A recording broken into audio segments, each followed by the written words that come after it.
for Beyond Dreams, and I'm your host for this afternoon. Up next will be a special guest by the name of Mr. Kamil Salters. He's the owner of 4 chains of Liberty Tax Service locations, which have been in business since 2008. Mr. Salters has a degree in accounting and has worked with the CPA firm since 2001. And today he is a tax expert giving us small business owners some great advice that we can help benefit our business and help us to grow in a way that we can be successful for years to come. So at this time, please give Mr. Kamil Salters a round of applause as he gives us a presentation for us.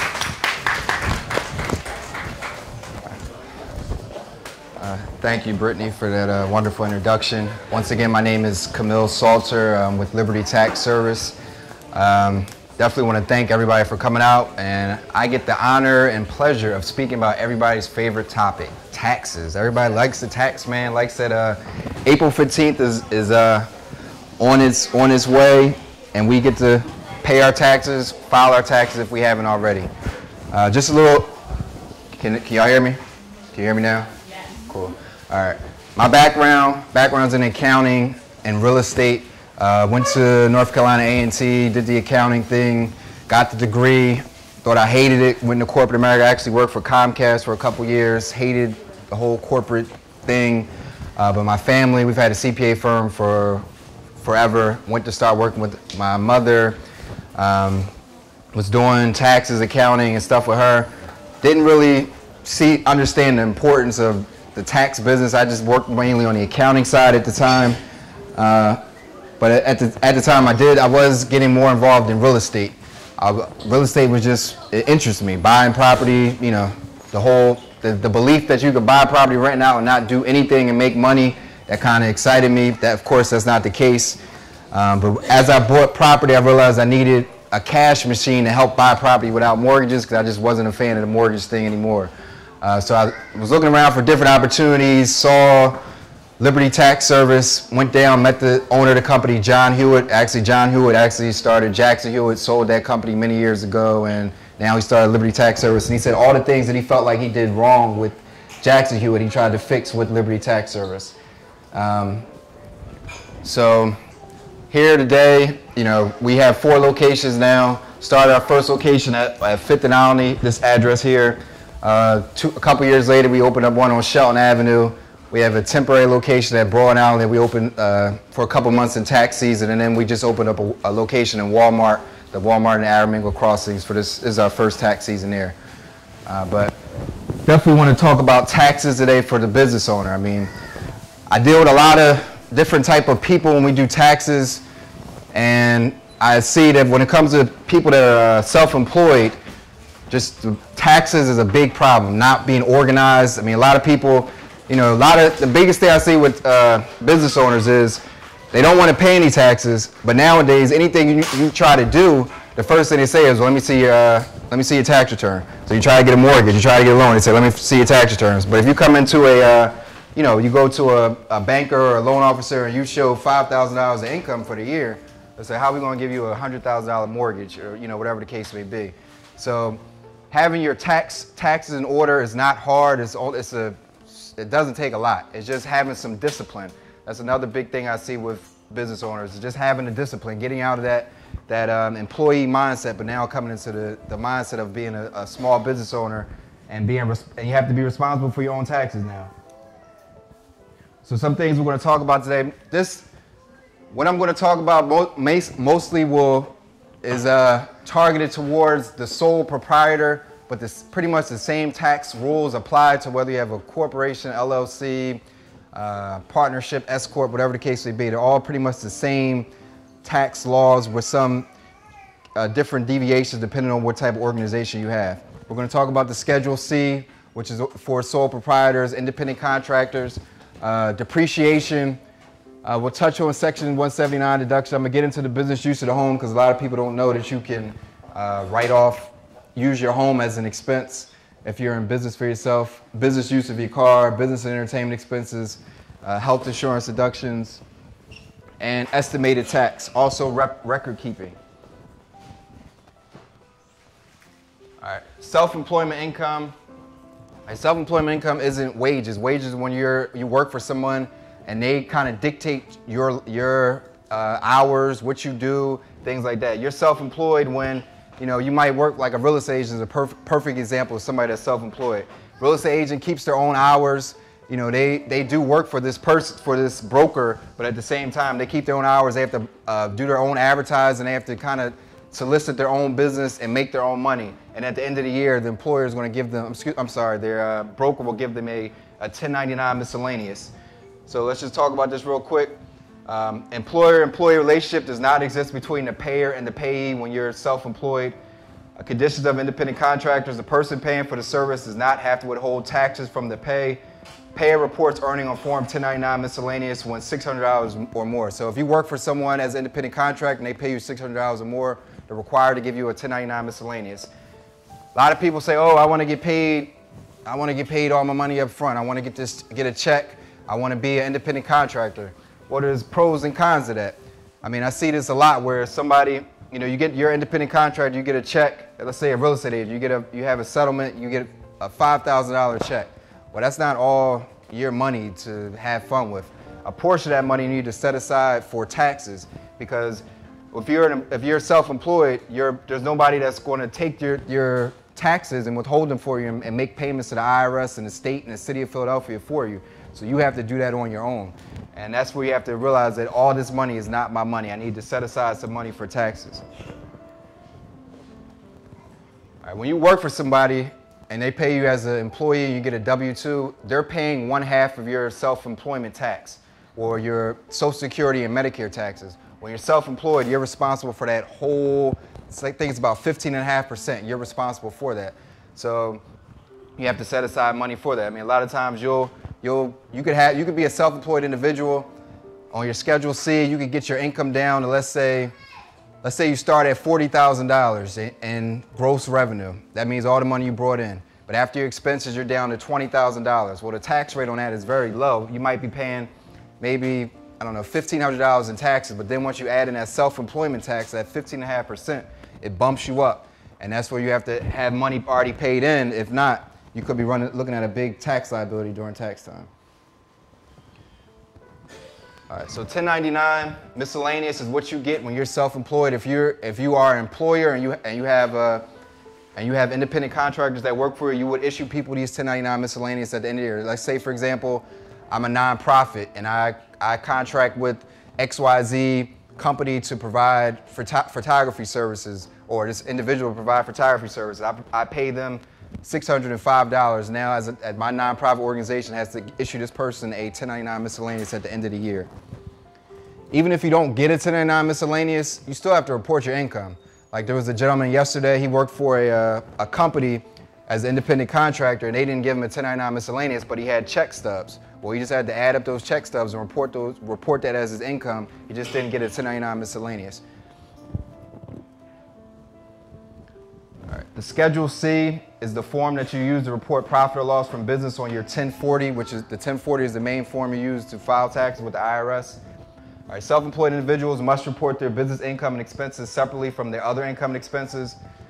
Direct sellers are considered sole proprietors. I see there's a lot of a number of network marketers in the building. Same thing, direct seller. Separate reporting is accomplished by using Schedule C or CEZ to report business income and expenses. A business maintaining an inventory may use Schedule C instead of Schedule CEZ to account for the cost of goods sold. So when you're just this Schedule C form, what it is you look at your total amount of money you brought in at the end of the year. Let's say you brought in $100,000. So that goes at the top of your Schedule C. And you had, let's say, $70,000 in expenses. Well, that difference of $30,000 is going to be reported on line 12 of your 1040, and that's what you would pay taxes on. The net profit would also be subject to that self-employment tax that I mentioned earlier.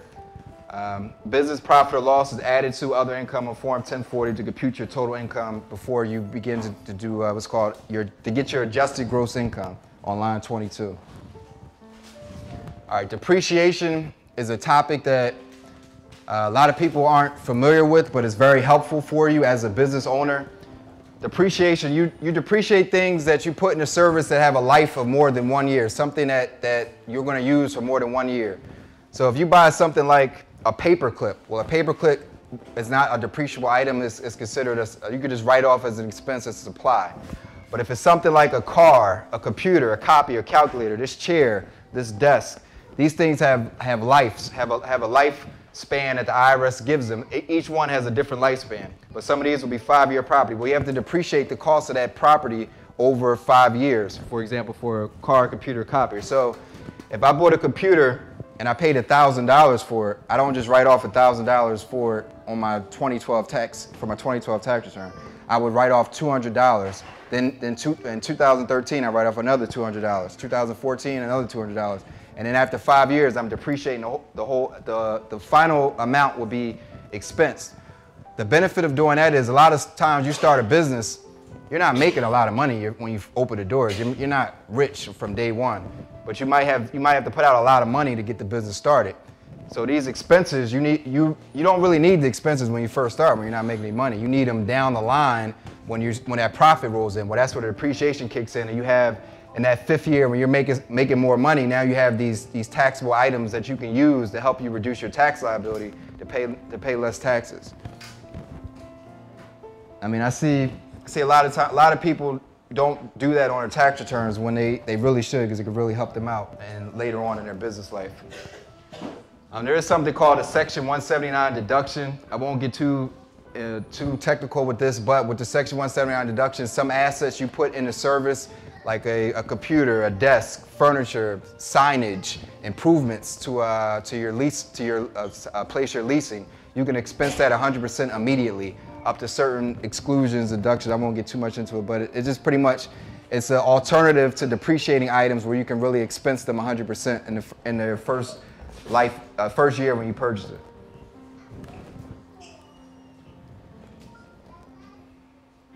Some things that you can use as Section 179 deduction will be tangible personal property, machinery, cars, and equipment. Property must be purchased for use in your trade or business. You can't buy, you can't go buy a Porsche and then, drive it around for your personal use, but then try to write it off 100% on your Schedule C. It's not going to work. You have to use it for more than 50% for business.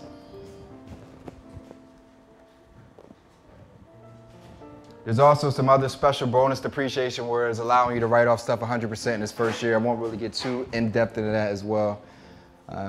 But just to let you know, there is other ways you can write off your depreciable assets in their first year. All right, the home office deduction. This is where this applies to if you're like a self-employed individual working out of your home, or you have a home-based business or something like that. You can write off percentages of your percentages of the bills that you pay in the house for your business on your Schedule C, so it can reduce your taxable income, which reduces your tax liability. All right. To do this, you must meet the regular and exclusive use tests. The home office must be used exclusively for business and on a regular basis. It can be a regular storage place only for business inventory. You must meet the principal place of business test. A portion of your home is in the principal place for meeting with your clients and the running of your business, or it is a separate structure not attached to your home. So for example, in my house, I have an area designated for me to work. Well, that is my principal place of business for me as an independent, as a self-employed individual. I would use that. All right, principal place of business requirements. Locations used exclusively and regularly for administrative or management activities of the business. If you're an independent contractor, let's say you're a network marketer, you have an area where you keep your files, your rep application, your sales agreements, that would qualify. There's no other fixed location where substantial administrative or management activities of the business is conducted. Principal can refer to the place where you earn most of your business income. All right, these are just some ways when you cannot use the deduction. If you're an employee of a business, if you're an employee, then you wouldn't be able to use the home office deduction. The room is not used exclusively for business purposes. I mean, if it's your babies, the room for your child, and you have the crib and everything in there, and then there's a computer next to the crib, and that wouldn't exclusively be for business use. These are some of the different things you can write off using Form 8829, which is the form for the business use of the home deduction. your mortgage interest, your real estate taxes, your utilities, the repair and maintenance of your home, your insurance for your house, depreciation, rent.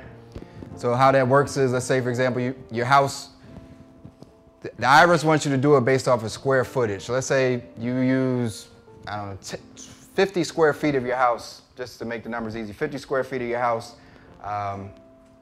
well, five square feet of your house for your business, but your house is 100 square feet, just using simple numbers just to make the example easy. Well, 5% of your mortgage interest you will be able to write off on your Schedule C, 5% of your real estate taxes, 5% of utilities, 5% of your repair and maintenance of your home, 5% of your homeowner, your house insurance. You could even depreciate the purchase price of your home. Usually you can only do that if you're with rental properties and stuff like that, but because you're using your business your house as a business, it's considered a commercial property, and you can depreciate a portion of your home. Rent, if you're paying rent, you wouldn't depreciate that because you don't own it, you're renting it, but a portion of your rent you would be able to write off. All right, business use of the car. The car is, I mean, yes, we use our cars a lot for expenses. I would say just to off the bat, a lot of people want to write off what's called commuting expenses. If the IRS says if you leave your house to go to your place of business, that's not a tax deductible use of your vehicle. But as soon as you go to your place of business or you make a stop and then you start going to other places, that's where you can start writing off your mileage and expenses and things like that. But you can write off actual expenses like depreciation, gas, insurance, license, registration, tires, repairs, interest, etc. You just want to keep good records when it comes to these things, because I see people get audited all the time for just abusing the auto expenses. Like there's a gentleman who comes to get his taxes with us every year. He makes about, let's say, like $35,000 on a W-2. And last year, I think it was 2 taxes ago, he wanted to put down $18,000 in mileage expenses for his car. Well, if you make $35,000 but you spend $18,000 on your car, the IRS immediately is going to look at it like, well, how are you living? How do you afford your lifestyle? But crazy thing was, he said to me, you think that's enough? You think I should put more? And I'm like, I already think is way overboard. But he wanted to sign off on it and do it that way. And this was in like February. I just happened to run into him in November that year on the street. He came up to me, he said, Kamil, I got a letter from the IRS asking me about my mileage. I was like, I'm sure you did. And it was, I wasn't surprised, but he wanted to look at me like he did nothing wrong. But I told him, you wrote off too much mileage. It's an audit flag automatically. But you can write off your parking fees and tolls that you pay on the highway when you travel, go from place to place. You definitely want to maintain a mileage log. That's important. If you ever get audited, the first thing they'll ask you for is a mileage log if you're using mileage. You can use mileage or actual expenses. So the alternative to writing off your actual expenses would be your mileage. A lot of times you get a bigger deduction by using mileage, but you just need to keep a mileage log. The mileage percentage rate for 2012 is 55 cents per mile driven. So you can do one or the other. You either do mileage. Let's say you drove 10,000 business miles for the year, then you would do 10,000 times 55.5 cents. Or you could do your actual expenses. If your actual expenses happen to be, let's say, $6,000, but your mileage expenses were $5,500, you would choose whichever one gives you the best benefit. But once you choose one of the rates, you have to use that for the life of that asset, of that vehicle. So you can't go back and forth every year and say, oh, this year I want to use standard mileage, next year I want to use actual expenses. Once you pick one, you have to keep with it. With the mileage rate though, you can mileage and actual expenses. You can also put parking fees and tolls on both of those. When it comes to travel, when you travel away from the home, you can write off your meals that you have with the person. 50% of those expenses are deductible. Your travel expenses, as far as airfare, car rental, stuff like that, that would be 100% deductible. But the meals are 50% deductible. Like once again, record keeping, is important to claim these expenses. I mean, all the audit is, the IRS says we don't believe what you're writing off. So if you need documentation, documentation beats conversation.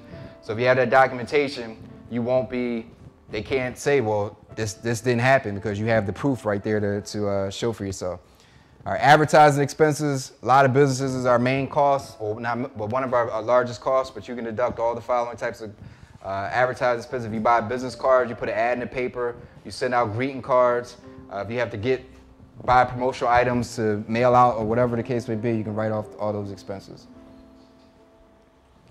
Other types of expenses that you can write off: commissions and fees that you pay for somebody to do a service for you.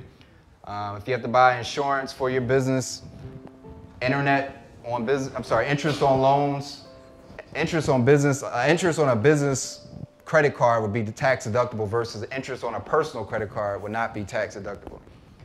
Rent on business property, if you have office expenses, repairs and maintenance on office equipment, taxes and licenses, like for instance in the city of Philadelphia, you have to get a business privilege license to do business in the city of Philadelphia. With that business privilege license, you can write it off. Supplies, business telephone, professional dues and trade publications, freight charges, a preferred customer program, gifts limited to $25 per person in a calendar year. Just to talk back on that business privilege license situation, once you get that business privilege license, you want to make sure you stay compliant and file your taxes every year, because what the city is doing now is I just call it like fear marketing. If you haven't filed, a lot of times you get this business privilege license. Let's say, for example, you bought a piece of rental property, and you got the business privilege license, and you running out the property for a couple years, and you're like, oh, it's not working for me. But you never closed that account. The city still expects a tax return every year from you, regardless if it's just zeros or not. But if you don't file those zero tax returns, now the city sends you a letter and say, hey, you owe us $5,000 for not filing your taxes. All they really want is, they're still going to charge you $100 court costs, but once you file that zero tax return, you don't have to worry about the $5,000, but I just see a lot of people get hit with that. So if you do get a business privilege license and you are no longer doing that business, make sure you file a change form, or the city's going to start sending you letters like that. Health insurance deduction. The self-employment health insurance deduction is 100% of the amount paid for medical and qualified long-term care insurance for the self-employed person and family members. It's not an adjustment. It's not a deduction for your Schedule C. You actually have to write it off on your as an adjustment to income on your 1040. But if you're like a corporation or a S corp, it is deductible at the S corp and the corporation level. Estimated taxes. This is the way that a business owner can avoid having a large tax burden at the end of the when it comes time to file taxes. So you can make estimated payments. If you're expected to owe $1,000 or more, you can make quarterly estimated payments. So you can mail in April 15th. You can mail in, $1,000, and then June 15th another $1,000, September another $1,000, January another $1,000. So when it comes time to file your taxes, you're not hit with a large tax burden. You might even be able to get a refund. If you're getting a W-2, you're making estimated payments bi-weekly or monthly, or however you're doing it right at the moment right now, however you're getting paid right now. Because every time you get paid, your company is paying estimated taxes for you. But now, once you're self-employed, it's your responsibility to make those estimated payments. The form you would use for that to make estimated tax payments would be 1040 ES. Kind of talked about this, talked about the Social Security part of self-employment tax. If your net income for your business is $110,100 or more, you don't have to worry about paying any self-employment tax or any amounts over that. Any Social Security tax on any amount over that. The self-employment tax rate for 2012 is 13.5%. Now the Medicare tax, you would be limited on the on the Social Security part of self-employment tax, but the Medicare part, you can make as much as you want and you still would be responsible for that tax on Medicare. All right, just record keeping. You want to keep copies of as much stuff as possible. This day and age, it's a lot easier to keep copies of stuff. Keep documentation. You get a scanner, just scan it in. Keep digital copies. I have my flash drive in my pocket. If I actually took it out and had it in, in file cabinets, it might cover up one side of the room as far as the amount of documentation I have on my flash drive that I use just so I don't have to that I need so I can keep stuff and be easily accessible to me. Another thing I do, I used to always, years ago, I used to always just put all my receipts in a bag, and then at the end of the year, I would just get an Excel spreadsheet and add everything up. And somebody would say, why don't you just write it down when you get it? I was like, yeah, that makes sense. So instead of taking like a day or two now at the end of the tax year, as soon as I get a receipt, I have an Excel spreadsheet. I write down what I paid the money to, what it was for, and the amount it was, and the date that it happened. So at the end of the year, I can see exactly what I spent money on, how much I spent money on, and also my income. Same thing. You know, where did the money come from? Who paid it to me? What type of income was it? So at the end of the year, I can just easily sort my documents and do all different types of stuff like that. So I have good records when it comes time to file. Another tool that's I haven't got this yet, but I'm going to get it as soon as possible. Is the Neat Receipts tool. They have this pretty good document. Liberty Tax Service Corporate is recommended, like all our offices get it because it's very good in keeping digital copies of information. Another thing is QuickBooks. QuickBooks is easy to use, but you have to be disciplined to use it. I've been using QuickBooks forever. It's very easy for me to use because I've been using it for so long. But for the average person, they do have a lot of tutorials and video tutorials that you can watch. And it's very easy to use if you just watch the tutorials and kind of follow the instructions. But just documentation is very important. I mean, plus if you're in business, I mean, that's another thing I see with business people.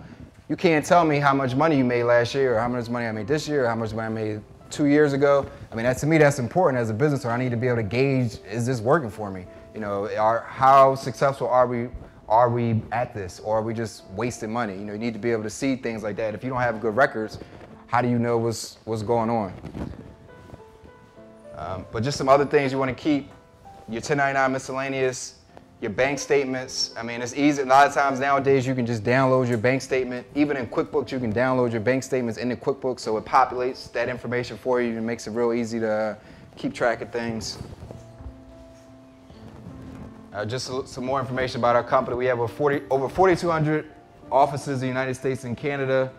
Kind of skip the slide.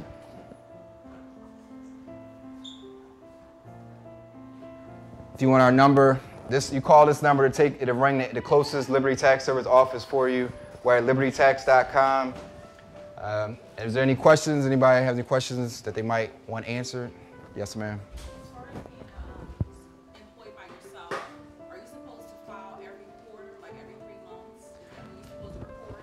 Well, no, you're not required to file every 3 months or whatever, but you should make estimated tax payments of the amount of tax that you expect to owe. So let's say last year you owed $1,000 when you filed your taxes. Well, this year you should have made quarterly payments of $250 every quarter, but you're not required to file a tax return every like multiple times a year, just one tax return. Yes, ma'am.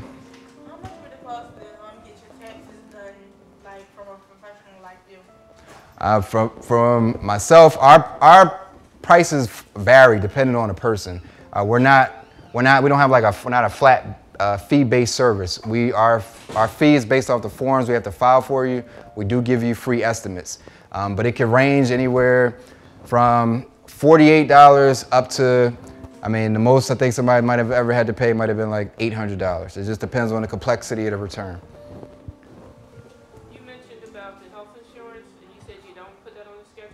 No, it's an adjustment to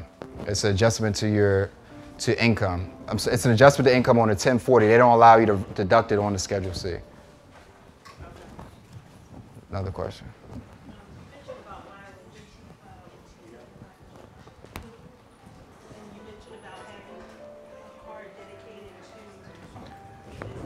Yes. Oh.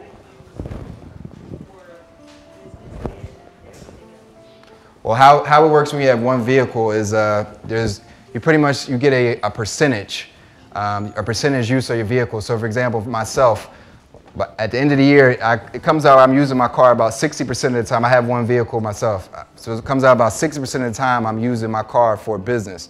So that 60% of my expenses will be allocated to business use, or 60% of my mileage is allocated towards business use. So it's a percentage that's generated when you don't have another car specifically for business use.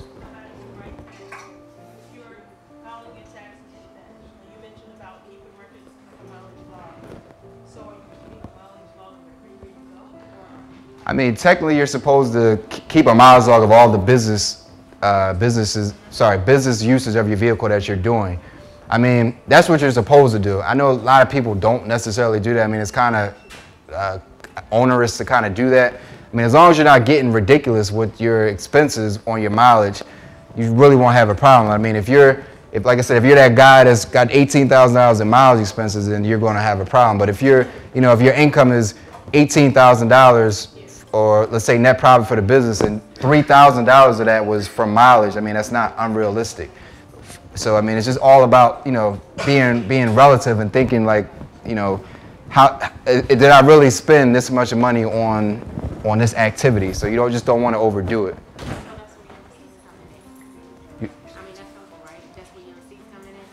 And your receipts, but it's different if you're doing actual expenses versus mileage.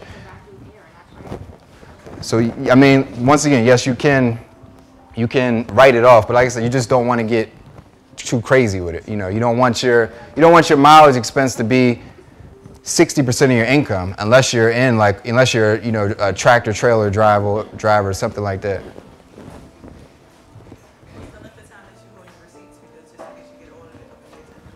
Well, I'm not at the top of my head. I can't tell you the time frame with the IRA, how far they can go back. I want to say they can go back 5 years. What is it? 7 years? 7 years.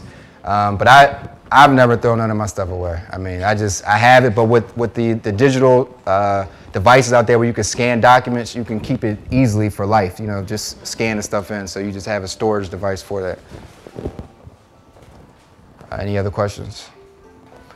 All right. Well, that is my time. We do have we have some free stuff that we're giving away here. We have some brochures about just different tax situations, brochures for self-employed, brochures for rental property, IRAs, earned income credit. We offer free tax schools in the fall where we teach you how to do taxes. If you're interested in learning how to do taxes, we do offer that service for free. There's no cost for tuition, but there is a small cost for the books. We have some bags and some other giveaways, and